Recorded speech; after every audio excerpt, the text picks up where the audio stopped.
おはようございます。メリカミタチです。今日はキッシュ・アラ・ロレーヌを紹介します。キッシュ・アラ・ロレーヌ、アルザス・ロレーヌ地方の郷土料理で、中にベーコンとチーズが入っています。中に入れる具は野菜 100% にしても美味しいですし、スモークサーモンなどを入れても非常に美味しく食べることができます。温かいまま提供してもいいですし、常温になったまま食べても非常に美味しいです。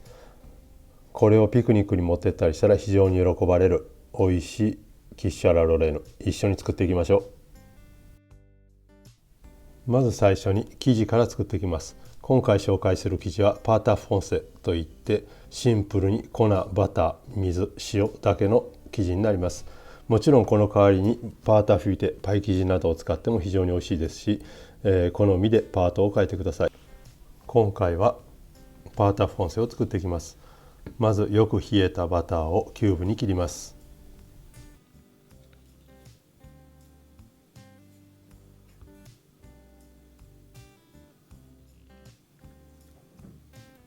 分量は概要欄に書いておきますので、そちらを参考にしてください。このようにバターをキューブに切り終わったら、次は粉、ファリーヌをふるいにかけます。タミゼという作業です。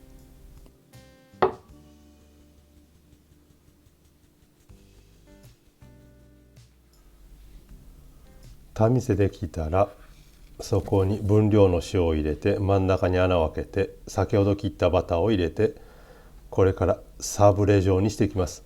この作業ですけども、粉とバターを手で潰しながらバターをほぐしていく感じになります。この作業のことをサブラージュと言います。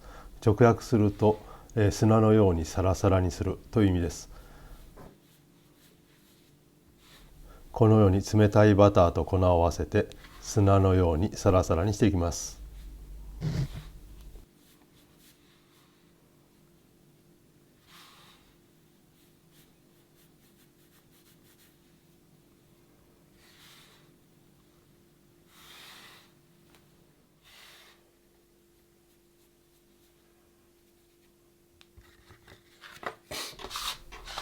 このようにきれいに砂状になれば、もう一度集めて真ん中に穴を作って、そこに水を入れて混ぜていきます。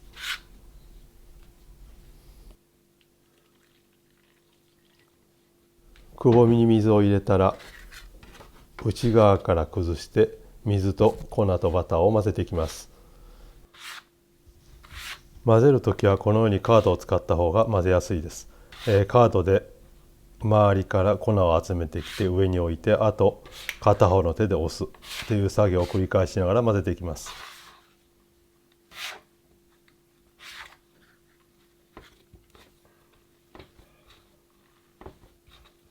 このように固まり出してきたら手でこねていきます。この時手についている生地は軽く粉をつけてこすってやると簡単に取れます。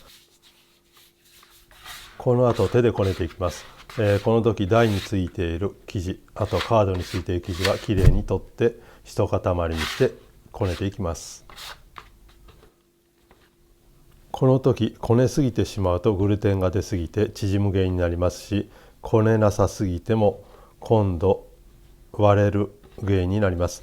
なのでいい頃合いまで練ってください。目安としてはこのようにきれいに全体的につるっとしだしてきたらちょうどいい目安になります。このように軽く押してあまり戻ってこない状態ですね。多少弾力のある状態がちょうどいいグルテンの出具合だと思います。練り終わったらここでラップをかけて冷蔵庫で休ませます。休ませる効果はグルテンが緩まって、縮みが少なくなります。最低でも 2,3 時間冷蔵庫で休ませてください。生地を冷蔵庫で休ませている間に型にバターを塗ります。ブーレという作業です。ポマード状にしたバターをハケを使って丁寧に型の内側に塗っていきます。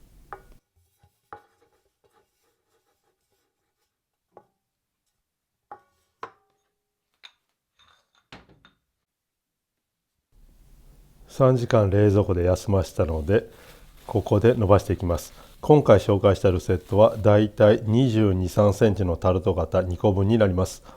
なので半分だけ使って伸ばしていきます。以前パイ生地を伸ばす動画を紹介しました。容量は全く一緒です。今回はパータフォンセで、前回はパイ生地でした。このように打ち粉をして綿棒を使って伸ばしていきます。この時綿棒ですけども、両端右と左左右同じところに手を置いて同じように力をかけて伸ばしていきます。そうすると均等に伸びていきます。もう一つ均等に伸ばすコツとしては、下にくっつかないように最小限の打ち粉をしながら伸ばしていきます。下がくっついてしまうと均等にパートが伸びません。なので最小限の打ち粉をして伸ばしていきます。ある程度伸びてくると、綿棒に巻きつけて方向を変えてください。手で持って方向を変えようとするとそこだけ変に伸びてしまいます。なのである程度伸びてきたら綿棒に巻きつけて方向を変えてください。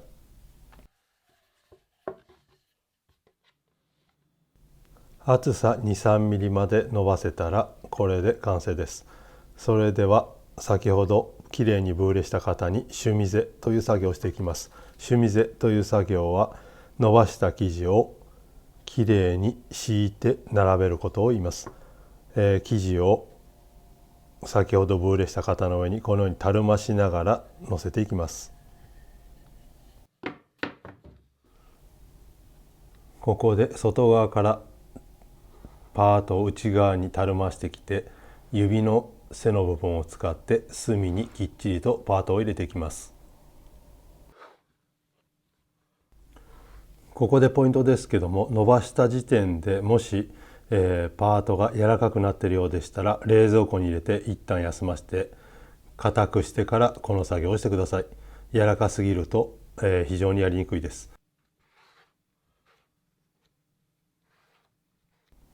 きっちりシュミでできたらまた冷蔵庫で 2、3 時間休ませます。この作業非常に大切です。ここで休ませずに縁を切ってしまうと今まで伸ばしている間にまたグルテンが出て縮む原因になります。冷蔵庫で休ますことによってグルテンが弱くなって縮む量が少なくなります。もちろん乾燥を防ぐためにラップをして冷蔵庫で休ませてください。きっちり休ましたらこの後包丁の背を使って内側から外側に余分なパートを切っていきます。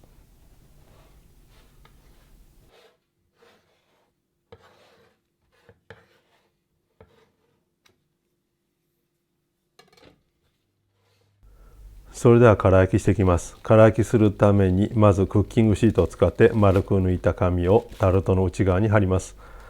この空焼きする時タルトストーンを使ってもきれいに焼きますけども、今回はグロッセロを使ったやり方を紹介します。グロッセロを使うことによって内側の隅の方まできっちりと塩が入って隙間を埋めます。なので非常に焼いた時にきれいに焼き上がります。もちろんこれ塩を使ってますので破れないように二重にしています。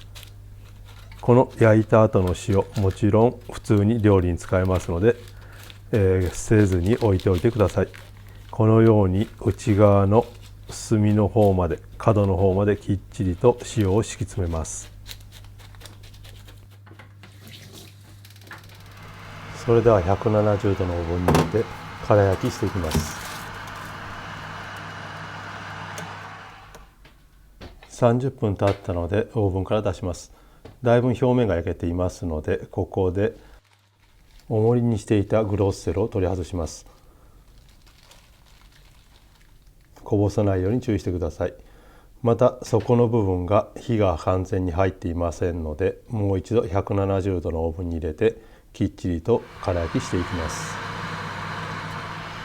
170度のオーブンで20分経ちました。きっちり焼けていますので取り出します。あとオーブンにもよりますけども、下から熱があるオーブンだともう少し早い時間で火が入ると思います。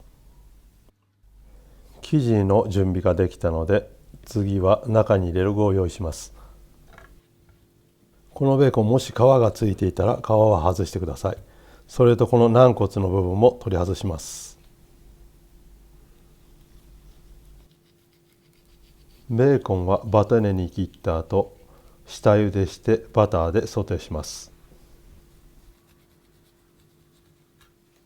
軟骨を取り除いたら、その後5ミリぐらいの厚さでスライスしていきます。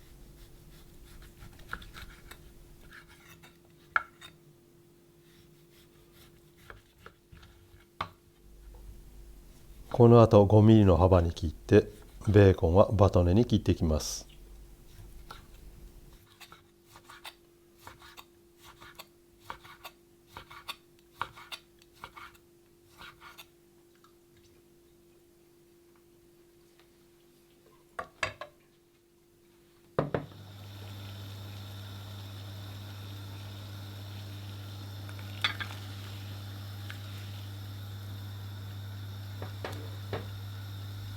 ベーコンは沸いているところに入れてさっと一沸かしさせます。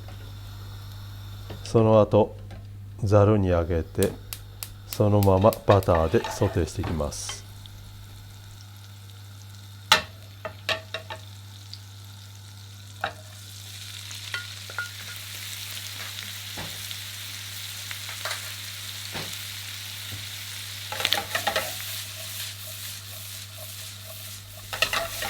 軽く香ばしく色がついたらベーコンは引き上げてください。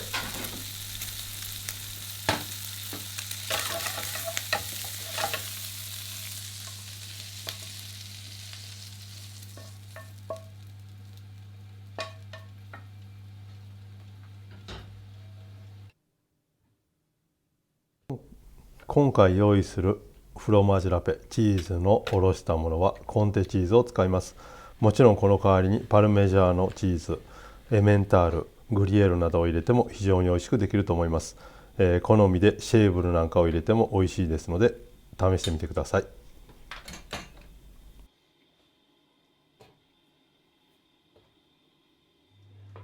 それでは最後にキッシュのアパレユ生地を作っていきます。生クリーム、牛乳に卵と塩、あとナツメグを入れて混ぜるだけです。また分量は概要欄に書いてますのでそちらを参考にしてください。もともとエスコフィエのルセットだと生クリーム 100% です。ですが生クリーム 100% だと少し重いと思ったので、今回は牛乳と生クリームを使ってアパレイを作りました。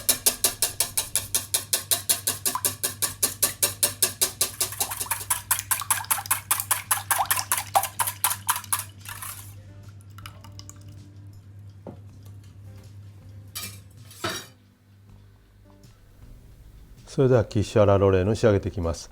空焼きした生地の上にフロマージュラペ、今回はコンテラペを入れて、その上に先ほどブランシーしてソテーしたベーコンを入れます。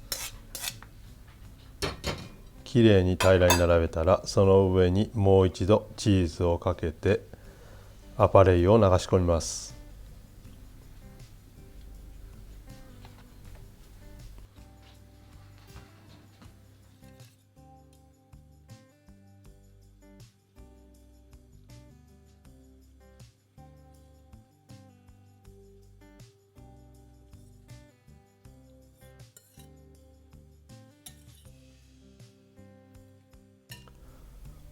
最後オーブンに入れる前にバターを少しだけ表面に置いて、あとは160度のオーブンで焼いていきます。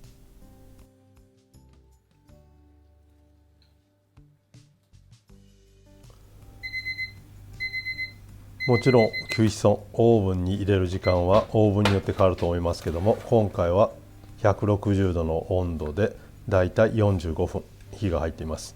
このように刺して生のアパレイがついてこなかったら完成です。このように美味しそうに焼き上がりました。このキッシュですけども、熱々で食べても非常に美味しいのはもちろんですけども、冷めても非常に美味しいです。なのでこれをピクニックに持って行っても非常に喜ばれると思います。もちろん中の具はいろいろ野菜 100%、スモークサーモンいろいろ変えても非常に美味しいのでぜひ挑戦してみてください。あとは好みの大きさに切り分けて温かいお皿にのせて完成になります。これに合うガルニチュールはやはりサラダが一番美味しいと思います。それではお疲れ様でした。ボナペティ。